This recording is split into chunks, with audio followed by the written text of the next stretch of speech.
Alright, so here's an update. I'm sure both my followers are chomping at the bit, and I noticed just recently that someone 5 months ago said, hey, well, about an update. Thanks for asking. So here we go. You can see the end of this. That is the end. So the property is at a dead end. Kind of cool. And I'm working on things going off grid, but if you can see over here,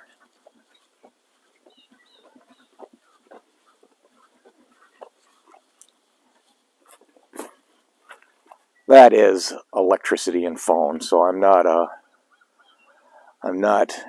it's all available. Oh, one of the first editions here, I got a Australian Shepherd from Driftus Australian Shepherds. What's up, Zoe? About a year old. She poops outside now and doesn't eat as much stuff. Hi, Zoe. Hi, Zoe. Hi, Zoe. Hi. All right, great dog. First addition to this place was the dog. Driveway cut in. Spring. It's muddy. Yesterday it was super muddy, but it seems to be drying out pretty fast. High on the list of things to do is to landscape things some to make sure the water runs away from the pole shed. So pole shed's been built. About 6 months later, the garage door showed up. The back there, the neighbor's got a pond. I'm going to slope it away. My current thinking. I have many plans. Don't get them mauled sometimes. The water into his pond. He wants the water, and I'd prefer they didn't. So there's that.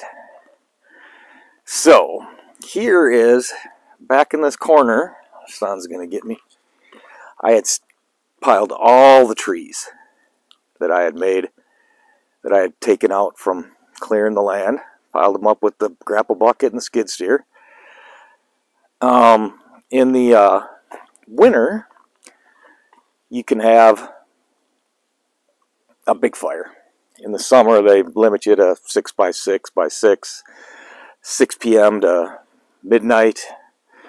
Those are hours when my sobriety is questionable, and then I go to bed early.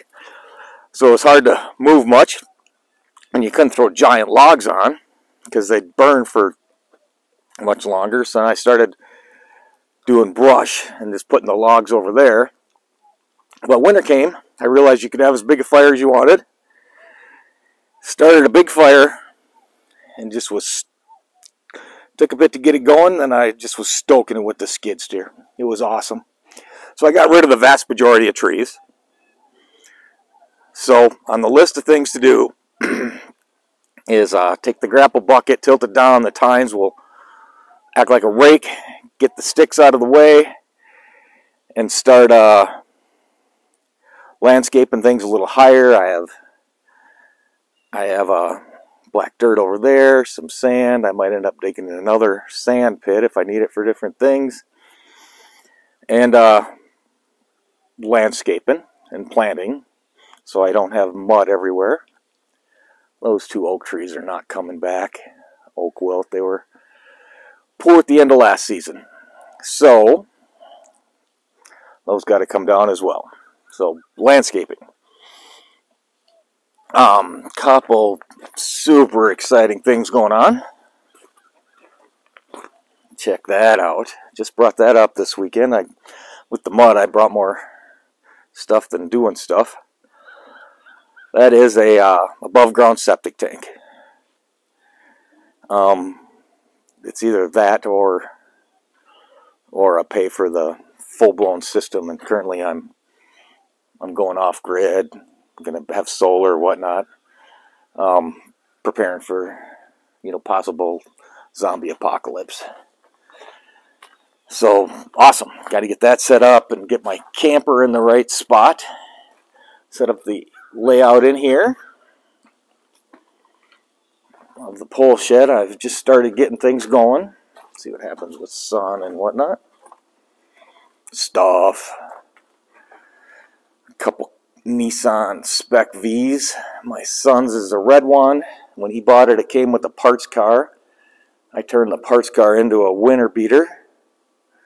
So I then found this one on Craigslist and replaced his winter beater, but I don't think we're in any hurry. He just went to the Army, so he's got a while before he'll be back. All work is on me.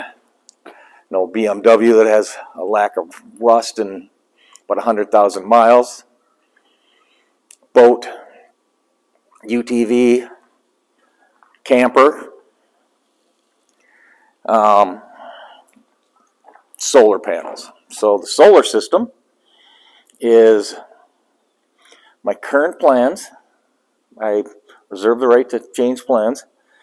Is to run a 12-volt bus line through this entire shed, pole barn, and then I can attach the batteries from the cars, the camper, the boat, the skid steer, the UTV, add batteries if I want, and use solar to charge them and discharge them. I can use a solar, a 12-volt converter,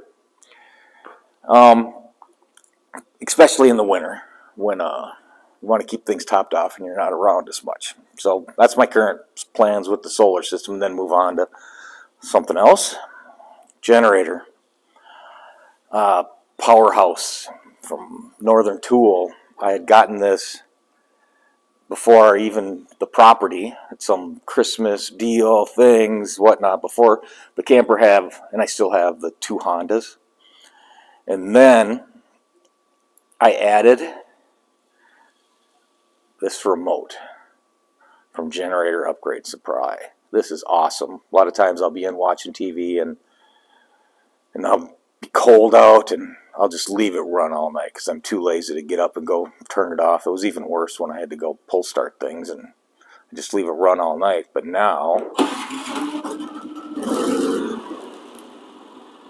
I can turn it off from the warmth of the camper in my pajama pants and then turn it on in the morning for coffee. So that's awesome.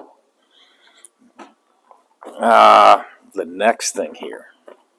Stopped at Menards on my way up this weekend. And I got some pipe and the point and the couplers. And I've had this for a while. Got it through a deal. Gonna pound me a sand point. You can see I started to dig the starter hole with my post hole digger. Grew up on a farm, so some fond memories there. That and splitting wood. My dad bought a log splitter when I moved off the farm. So I'm going to dig that hole, and my current research says that the last 4 or 5 feet I'm going to strap a smaller pipe next to it to then have a piece of heat tape I can stick down in there. So when it's really cold, you could defrost it. So that's the big updates. Which ones I get to? High on the list are landscaping, so I don't have a mud hole. Septic, so I don't have to poop in a bucket. And then water and a gray water drain, so I could actually shower here. And all this stuff is done with winter in consideration. Out here is a smaller solar panel that I put up. Keeps the batteries charged on the RV. But there's no drain on it. So a little more I can run a few different things when I'm not here. And then I took the antenna off the RV for the cellular booster and stuck it outside. The steel building did not do my poor cellular signal any good inside there, so that is necessary to sit in the camper and have a cellular stream to the TV. Alright. Give you one more panorama view here.